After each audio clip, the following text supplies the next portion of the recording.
छोटी सेविंग बड़ी बन जाती है जब आप कंटिन्यू उसमें इन्वेस्टमेंट करते रहते हैं। और हम हमेशा हमारी फ्यूचर को लेकर चिंतित रहते हैं कि यार फ्यूचर के लिए या तो हम कुछ सेविंग कर लें, बैंक में एफडी कर दें, कुछ गोल्ड खरीद कर रख लें, ताकि आने वाले टाइम पर जब महंगाई बढ़ेगी तो हम उस हमारी सेविंग से इसको मैनेज कर लें। तो आज हम इस वीडियो में बात करेंगे कि आप मार्केट में किस तरीके से इन्वेस्टमेंट कर सकते हैं और आपका इन्वेस्टमेंट का गोल क्या होना चाहिए और आप इन्वेस्टमेंट की शुरुआत कैसे करेंगे। वो सारे पॉइंट्स हम इस वीडियो में डिस्कस करेंगे। अगर चैनल पर नए हैं तो चैनल को सब्सक्राइब कर लीजिएगा और बेल आइकन को प्रेस करना बिल्कुल मत भूलिएगा।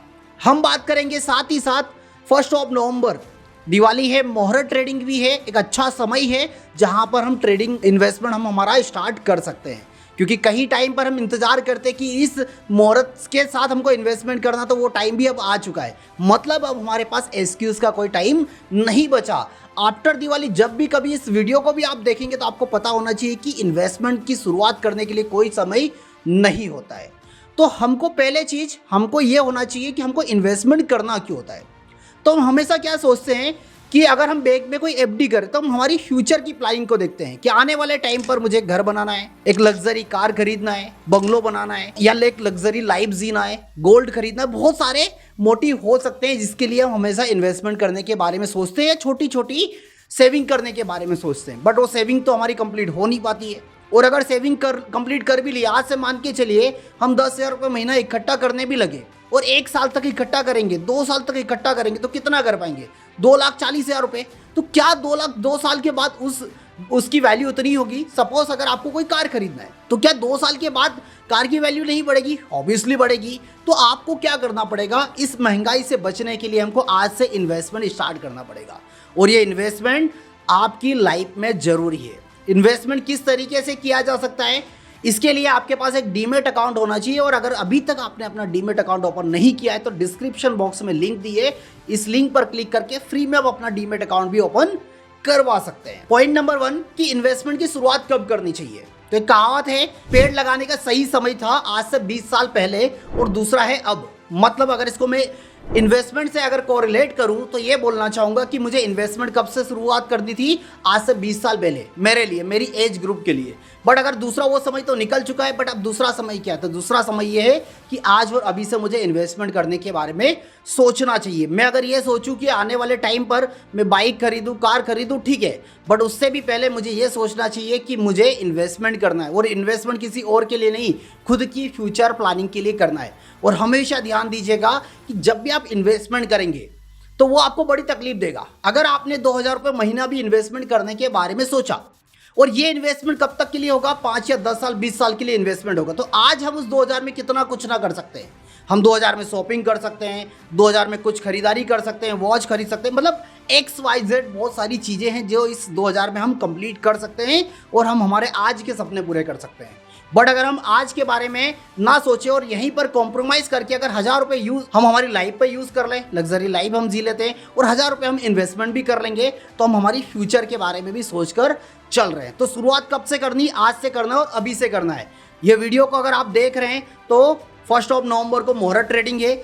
इवनिंग में 6 से 7 बजे के लिए 1 घंटे के लिए मार्केट ओपन होगा, और उस दिन कोशिश करिए कि आप मुहूर्त ट्रेडिंग के दिन आप इन्वेस्टमेंट स्टार्ट कर दें, और वो अमाउंट कुछ भी हो सकता है। अगर नहीं कर पा रहे हैं और ये वीडियो बाद में अगर आप देख रहे हैं तो जिस भी टाइम पर आपको टाइम मिल रहा है, आज से ही जब ये वीडियो देखिए उसके नेक्स्ट डे या सेम डे से ही इन्वेस्टमेंट के बारे में सोच लीजिए कि आज से ही मुझे इन्वेस्टमेंट करना है मुझे। अब सेकेंड पॉइंट आता है कि ये जो इन्वेस्टमेंट हम करेंगे वो कितने टाइम के लिए करेंगे। पहली चीज, आप अगर ये सोच रहे हैं कि अगर आपने 20 की एज में इन्वेस्टमेंट स्टार्ट कर दिया है तो सीधी सी बात है कि आपको पैसों की जरूरत कब लगेगी? 50, 60, 70 की एज में। तो आप ये मान के चलिए कि आपको यहाँ से 30 या 40 साल के लिए इन्वेस्टमेंट कंटिन्यू करते रहना है। कब? जब हम रिटायर हो जाएंगे तब। क्योंकि जरूर नहीं कि हम गवर्नमेंट नौकरी में लगे, रिटायरमेंट पे पैसा मिलेगा। और अगर चलिए ठीक है, अगर आप गवर्नमेंट एम्प्लॉय हैं भी सही, और अगर आप इन्वेस्टमेंट कर रहे हैं तो उस टाइम पर आप ये मान के चलिए कि जो आपकी पेंशन या रिटायरमेंट पर पैसा मिलेगा उससे कहीं गुना आपको ये मार्केट रिटर्न दे चुका होगा उस टाइम तक।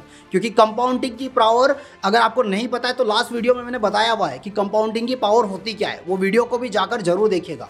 तो हमेशा इन्वेस्टमेंट करना, और लॉन्ग टाइम तक अगर आप इन्वेस्टमेंट करेंगे तो वो इन्वेस्टमेंट हमेशा आपका सेफ होगा। अगर आप 1 साल 2 साल 3 साल के लिए भी अगर सोच रहे, तो कहीं ना कहीं अगर 20 साल से कंपेयर करेंगे तो आपका हमेशा इन्वेस्टमेंट रिस्की होगा।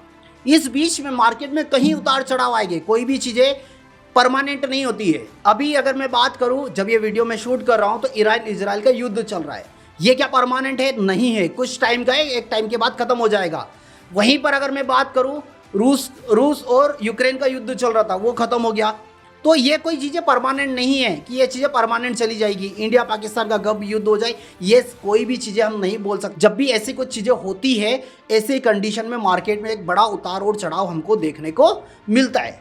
तो ये सब चीज़ों से बचने के लिए हमको क्या होगा, लॉन्ग टाइम तक हमको इन्वेस्टमेंट करना पड़ेगा। और अगर आपका विजन लॉन्ग टाइम के लिए है तो आपको प्रॉब्लम नहीं होगी। अगर आप शॉर्ट टाइम तक के लिए, तो ये हो सकता है कि इन्वेस्टमेंट गोल आपके लिए बड़ा रिस्की हो सकता है। थर्ड नंबर आता है कि मैं इन्वेस्टमेंट की प्लानिंग कैसे करूं। तो जैसे अगर हमको कोई मकान बनाना है तो उसका ब्लूप्रिंट हम रेडी करते हैं, ड्राइंग रेडी करवाते हैं कि हमको इस मकान के साइज में क्या क्या चीज़ें होनी चाहिए। वैसा ही एक ब्लूप्रिंट आपको इन्वेस्टमेंट के बारे में भी करना चाहिए कि अगर सपोज मैं इन्वेस्टमेंट करने के बारे में सोच रहा हूँ तो मुझे एक ऐसा अमाउंट पहले तो निकालना पड़ेगा कि हाँ, ये अमाउंट मैं लगा कर भूल सकता हूँ, इससे मेरी पर्सनल लाइफ में कोई इम्पेक्ट नहीं पड़ेगा। एक इमरजेंसी फंड रखिए ताकि आने वाले कहीं इमरजेंसी में वो फंड यूज़ कर पाएँ। उस इमरजेंसी को फंड को कभी भी मार्केट में मत डालिए, चाहे आप शॉर्ट टर्म सोच रहे हो या लॉन्ग टर्म। अगर आप ये सोच रहे हो कि यार पैसा 3 महीने के लिए पड़ा है, मैं 3 महीने के लिए मार्केट में डाल दूँ, तो नहीं। इमरजेंसी फंड हमेशा इमरजेंसी फंड के लिए ही आपको यूज़ करना है। आप एक अमाउंट निकाल लीजिए, 1000 रुपये, 2000 रुपये, 5000 रुपये, 1 लाख, 2 लाख, 10 लाख, जो भी अमाउंट है। इसके बाद जो अमाउंट बचेगा उससे मुझे मेरे खर्चे मैनेज करने हैं, क्योंकि खर्च करने की कोई लिमिट नहीं होती। तो पहले वो अमाउंट खुद से डिसाइड करिए कि मुझे अमाउंट होगा क्या जो मैं इन्वेस्टमेंट करने वाला हूँ, ठीक है। तो ये हो गई आपकी प्लानिंग कि आपको पहले वो अमाउंट डिसाइड करना पड़ेगा और आपका लॉन्ग विजन होना चाहिए, तब जाकर आप इस मार्केट में टिक पाएंगे। इसी के साथ अगर हम बात करें तो हमको ये भी देखना है कि मेरा रिस्क टाइप क्या होना चाहिए, मतलब इन्वेस्टमेंट टाइप क्या होना चाहिए। सपोज अगर मुझे ये फंड लगाना है, मान के चलिए मैंने एक ऐसा अमाउंट निकाला 10,000 रुपये महीने का, तो इसमें से कितना फंड मैं रिस्की फंड में डालूंगा, मतलब कितना फंड मैं ऐसा रखूंगा जिस पर मैं रिस्क ले सकता हूं, कितना फंड ऐसा रखूंगा जिसमें मॉडरेट रिस्क रहेगी, और कितना फंड ऐसा रहेगा जो मैं सेफ इन्वेस्टमेंट करूंगा। सेफ इन्वेस्टमेंट में क्या होता है, अगर आपको पैसा चाहिए तो आप FD और RD कर दीजिए बैंक में, वो पैसा हमेशा आपका सेफ रहेगा। अगर उससे कुछ एक्स्ट्रा रिटर्न आपको चाहिए तो आप मूव करिए शेयर मार्केट की तरफ, जहां पर आपको ईयरली 15-20% तक के रिटर्न के भी चांसेस है, जहां पर ये रिटर्न्स आपको मिल सकता है।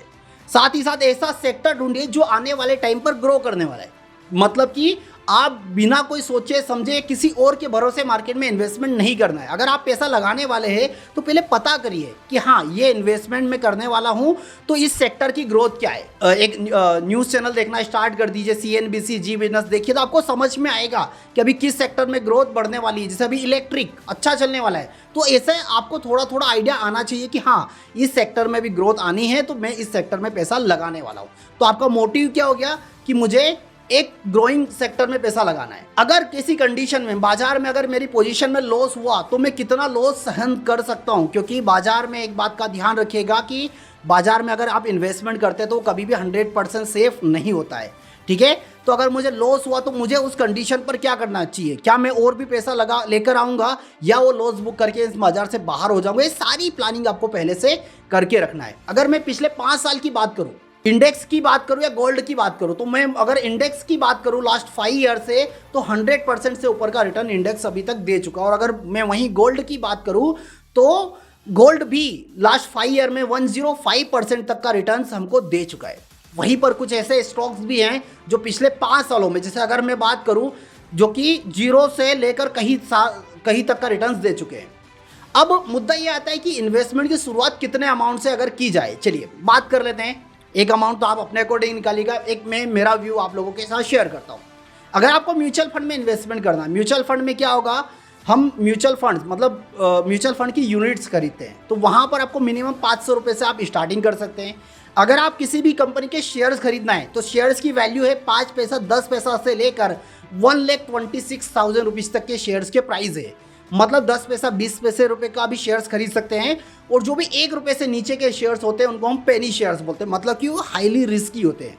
1,26,000 यही शेयर्स का प्राइस एक टाइम पर अभी 1.5 लाख रुपीस था, जो कि इस शेयर्स का नाम है MRF। तो अब आपको डिसाइड करना है कि आपको शेयर्स में जाना है, कौन से शेयर्स खरीदना है और कितना इन्वेस्टमेंट आपको वहां पर लेकर जाना है। ठीक है, तो आपको अगर शेयर्स खरीदना तो आप 100 रुपए के भी खरीद सकते हो, और एक शेयर अगर आप MRF खरीदने जाओगे तो 1,26,000 रुपए आपको MRF का शेयर खरीदने में लगेगा। साथ ही साथ मैं कुछ ऐसे स्टॉक्स भी बताता हूं आपको जो कि उनके 5 साल का रिटर्न आप देखिएगा। सुजलोन एनर्जी 1 रुपए का शेयर अभी 80 रुपए तक का ऑल टाइम हाई बना चुका है। IRFC का शेयर्स की अगर हम बात करें तो 30 रुपए का शेयर 200 रुपए तक भी जाकर आ चुका है, और वहीं पर RVNL 20 रुपए का शेयर 650 रुपए तक के भी ऑल टाइम हाई बनाए हैं। तो ऐसे बहुत सारे शेयर्स हैं जो 1-1, 2-2 रुपए से चलकर हजारों गुना रिटर्न्स भी दिए, और कुछ ऐसे शेयर्स भी हैं जो कि 100,000 रुपए का शेयर भी 10 रुपए हो चुका है। तो ये सारी चीजें किस में आती है, हमको हमारी रिस्क कैटेगरी में आती है कि हमको हमारी रिस्क समझना है और उसके साथ ही हमको मार्केट में इन्वेस्टमेंट करना है। तो क्या आप इस मोहरा ट्रेडिंग पे इन्वेस्टमेंट कर रहे हैं, नहीं कर रहे हैं, ये मुझे आप कमेंट बॉक्स में जरूर बताइएगा। और अगर आपका डीमेट अकाउंट नहीं है तो आप मुझे कमेंट्स में बताइए, और साथ ही आप डिस्क्रिप्शन बॉक्स में लिंक दिए, वहां से अपना डीमेट अकाउंट भी ओपन कर लीजिए। और अगर इसके अलावा भी और भी कुछ अगर आपको हेल्प लगती है इन्वेस्टमेंट से रिलेटेड, आप कमेंट बॉक्स में मेरे से पूछ सकते हैं, मैं जरूर आपको उस पर रिप्लाई भी दूंगा। तो फिलहाल आज के लिए इतना ही, फिर मिलेंगे नेक्स्ट वीडियो में नेक्स्ट कंटेंट के साथ। फिलहाल मेरी तरफ से इतना ही। Thank you so much.